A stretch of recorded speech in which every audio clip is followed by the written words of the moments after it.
in with one man that definitely doesn't need an introduction. Made it in Africa, made it overseas. I mean, Banky, thank you so much for joining us. Thank you so much for having me. It's an honor to be here.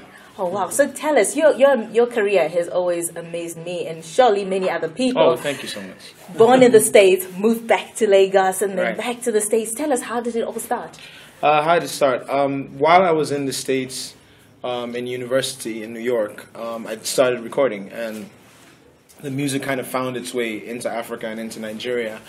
And, even though none of my family members were there, I was just like, I feel like that's where my calling was. That's where I'm supposed to be. So I took a trip home, took some time off work after I graduated, and came to check it out. So I went back, quit my job at a very good engineering firm, and just bought a one-way ticket to Lagos and said, we're going to make this work. And thank God it did.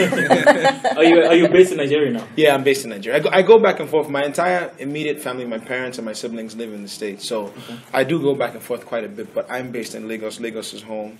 Love Lagos. Best city on the earth. Talking about that, you released your EP, your first one. Right. It was in New York, yes, correct? Yes. And it created a lot of buzz. That Fox TV was... That's a long time ago. I don't even remember that. Then I think I was fortunate to be one of the first, well, I guess among the group of the first independent artists there who really kind of keyed into the internet and social media and all of that. So, back then MySpace was big, and I think then I had 1 million followers on MySpace. Wow. Which was big for an independent artist, Yes. at the time. And so, like I said, and the beautiful thing about it is it just grows, and you just learn not to take no for an answer, and you keep plugging away and you keep doing your thing, and you just keep believing that you will be successful, and then it happens. Oh, awesome. Yeah. So back there, when you moved back to Nigeria, how was the following in the USA?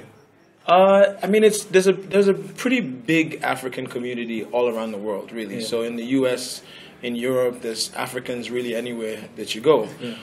And I think that has helped the Nigerian music business and the African music business.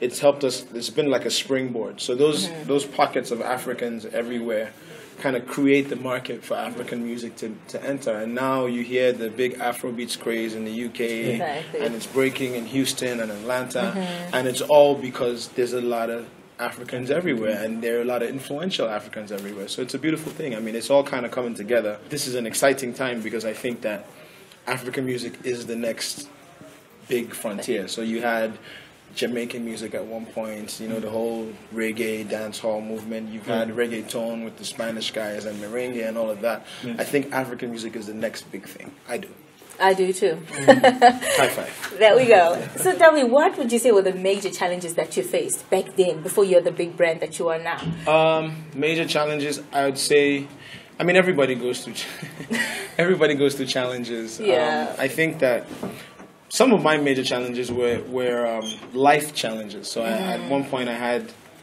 cancerous tumors in my shoulder, so I had to have a couple of surgeries and treatment. At one point I was kidnapped by armed robbers. I thought they were going to shoot me and kill me. So it was things that are life-threatening is what, everything else is just, you get knocked down, but you get back up, you learn from it, and you keep it moving. And, that's all. I think as long as you don't die, you live another day to fight another day and to hope and to believe that you're going to be all right. And that's just my story. And how have you managed to stay relevant? Like, there are a lot of Niger artists out there. That is a very good question. How do I stay relevant? I don't, I think, first of all, number one, the grace of God, definitely. It's definitely the grace of God above anything else. Without that, I wouldn't even be alive, talk less of being here. And then, the support from the fans. I have the most amazing fans. Like, I put an album out every few years or so, but for some reason, they just really like what I do. And I think for artists in general, what's important is you have to be true to yourself. So you have to do the music that you want to do, not do the music that sounds like somebody else or something that you heard on the radio, or this guy is very big, or Banky W's music is blowing up, so I'm going to make music like him. It doesn't work like that. But if you create your own lane, then there'll always be room for you. So that's what I try to do, is just, be the best me that I can be, and people will identify with that, and they'll keep you in the loop, and that's what has happened. That's true. You performed one time in Maryland. Oh, okay. And, of course, Conquer TV, we travel quite a lot. Cool, and cool. I was surprised how it was packed, sold out. Oh wow. Big as you are in Yeah. Africa, in the USA, do you still get no's? Do you still knock on doors that don't open? I think that that's an interesting question. I think that there's rejection at every point up the ladder. So I'm sure that President Obama gets told no by some people. He tries to do something and the Senate is like, nope, you can't do that. Yeah. So I think the key is just to focus on your goals and just try your best to overcome whatever obstacles there are. And if you get knocked down, like I said before, if you get knocked down, just get back up, dust yourself off, and keep going. So, Okay. What's been the highest points in your career so far? I don't know. I've been asked that question before, and I think that I'm not the type of person that dwells on high points or low points. I think the key is to have a level head and not get too excited or too depressed by really anything. Just kind of maintain a level head, stay humble, stay hardworking, stay hungry. And then when everything is said and done and I'm retired and I'm living on a beach somewhere off the coast of Africa, maybe when I'm writing my book, then I'll sit back and think, okay, maybe this was the moment. But now I'm too busy on the chase. I'm trying to make some money. I'm trying to be successful. I ain't got no time to be thinking about no high points. We just keep it moving.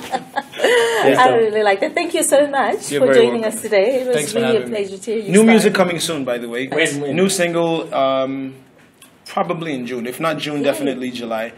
New album towards the end of this year or the beginning of next year. So stay tuned. It's going to be really dope. Really It's a dope. must get. Some stuff. There we go.